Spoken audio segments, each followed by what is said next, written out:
भारत के इतिहास में जब हिंदू मंदिरों पर हमले का चैप्टर आता है तो दिमाग में बाबर, औरंगजेब की तस्वीर आती है। इन दोनों मुगल आक्रांताओं के मन में हिंदू और दूसरे धर्मों के प्रति इतनी नफरत भरी हुई थी कि मंदिर तुड़वाने को बहुत बहादुरी का काम समझते थे। लेकिन आज मैं आपको उन मंदिरों के बारे में बताने जा रहा हूं जिन्हें देखकर इन दोनों मुगल आक्रांताओं को ऐसा झटका लगा कि इनका दिमाग हिल गया। वैसे तो औरंगजेब को हिंदू मंदिर तुड़वाने के लिए जाना जाता है, लेकिन यह वो मंदिर है जिसने औरंगजेब का भी गुरूर तोड़ दिया। ऐसा कहा जाता है कि इस मंदिर में आकर औरंगजेब बेहोश हो गया था। यही वो मंदिर है। यह मध्य प्रदेश के खजुराहो का मतंगेश्वर महादेव मंदिर है और यहां 9 फीट ऊंचा शिवलिंग भी है। ये शिवलिंग देखिए, अपने आप में जबरदस्त है। इस शिवलिंग को देश के सबसे बड़े शिवलिंगों में से एक माना जाता है। 10वीं शताब्दी में निर्माण किए गए इस मंदिर में भगवान शिव को रौद्र रूप यानी क्रोधित मुद्रा में दिखाया गया है। इस शिवलिंग को सिद्धि मूर्ति और सशक्त रूप के तौर पर पूजा जाता है। लेकिन 16वीं शताब्दी में जब औरंगजेब ने इस इलाके में हमला किया तो इस दौरान मतंगेश्वर महादेव मंदिर में आकर वो बेहोश हो गया। ऐसा कहा जाता है कि इस मंदिर पर हमले के बाद औरंगजेब की बुद्धि ठिकाने पर आ गई और उसने मंदिर को लेकर कुछ ऐलान कर दिया। माना जाता है कि मतंगेश्वर महादेव मंदिर पर हमला करने के दौरान औरंगजेब कुछ देर के लिए बेहोश हो गया था और जब उसको होश आया तो उसने इस मंदिर की आध्यात्मिक शक्ति को माना।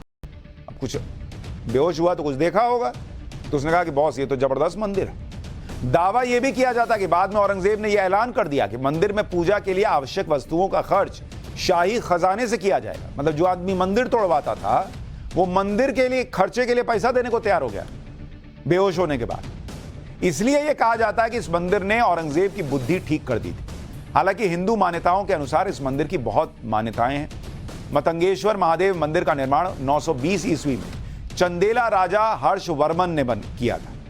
पौराणिक कथाओं के अनुसार भगवान शंकर के पास मरकत मणि थी जिसे शिव जी ने पांडवों के भाई युधिष्ठिर को वरदान के रूप में दिया था। युधिष्ठिर के पास से यह मणि मतंग ऋषि तक पहुंची और उन्होंने उसे चंदेला राजा हर्षवर्मन को सौंप दिया।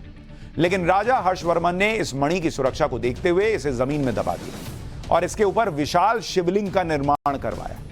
यह शिवलिंग 9 फीट जमीन के अंदर और 9 फीट जमीन के बाहर है। इस शिवलिंग का व्यास यानी घेरा जो है वो लगभग 4 फीट का है और शिवलिंग को मृत्युंजय महादेव के नाम से भी लोग जानते हैं। इतिहासकारों के मुताबिक खजुराहो में किसी समय 85 मंदिर होते थे, लेकिन अब कुछ ही मंदिर बचे हैं।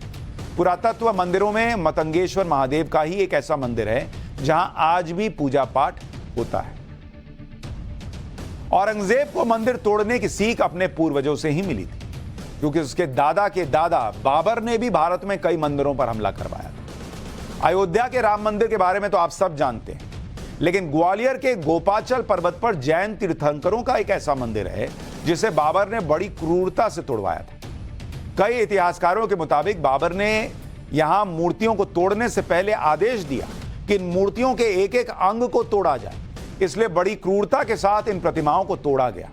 ज्यादातर प्रतिमा के चेहरे को नष्ट किया गया। देखिए कैसे चेहरों को नष्ट किया गया। किसी के हाथ तोड़ दिए गए प्रतिमा, ये देखिए कैसे तोड़ा गया। किसी के पैर तोड़ दिए गए। यहां लगभग हर मूर्ति को खंडित किया गया। किसके कहने पर? बाबर के कहने। देख रहे हैं कैसे मुंह तोड़ दिया गया। मतलब पूरा मूर्ति नहीं भी तोड़ो तो ऐसा तोड़ो कि सामने वाले को देख के तकलीफ महसूस हो। इस पर्वत पर जैन तीर्थंकरों की 40-40 फीट ऊंची सैकड़ों विशाल प्रतिमाएं।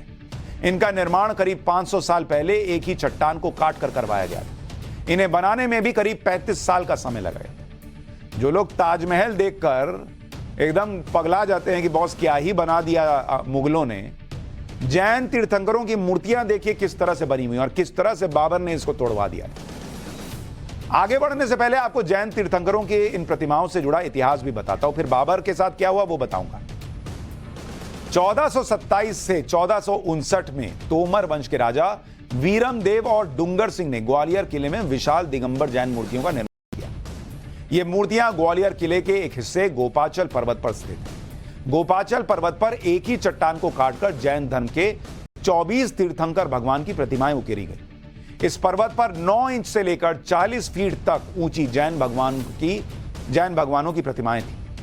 1527 के आसपास बाबर ने ग्वालियर के तोमर राजा पर हमले के दौरान इस मंदिर को तोड़ने का आदेश दिया।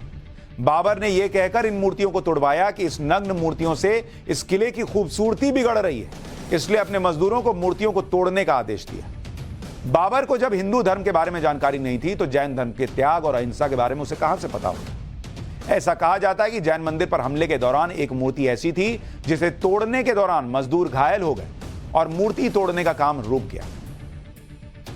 ऐसा भी कहा जाता है कि जब घटना की सूचना बाबर को लगी तो वो खुद अपनी आंखों के सामने भगवान पारसनाथ की मूर्ति को खंडित करवाने आया, लेकिन बाबर भी इस मूर्ति को पूरी तरह खंडित नहीं करवा पाया।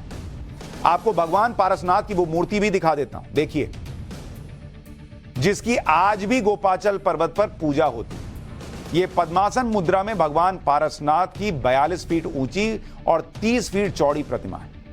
यह प्रतिमा है, यह देश की भगवान पार्श्वनाथ की विश्व की सबसे ऊंची पद्मासन मूर्ति मानी जाती है। इस प्रतिमा की पूजा और दर्शनों के लिए लोग दूर दूर से आते हैं।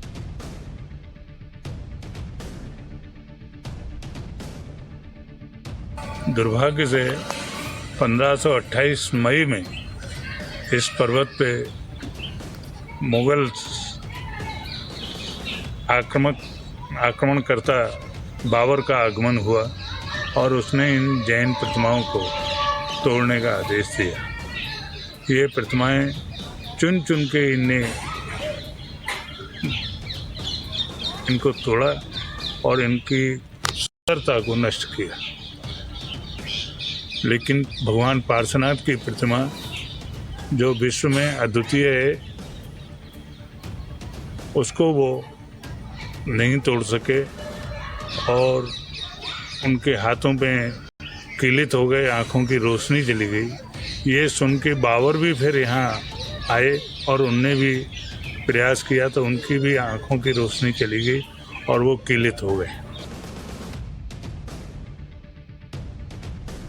यह भी कहा जाता है कि भाई जिन लोगों ने इन मूर्तियों को तोड़ने का प्रयास किया उनकी आंखों की रोशनी चली गई। बाबर के साथ भी ऐसा हुआ, बाबरनामा में लिखा है। बाद में मूर्ति तोड़ना रोका, तब जाकर उसकी रोशनी वापस लौटी।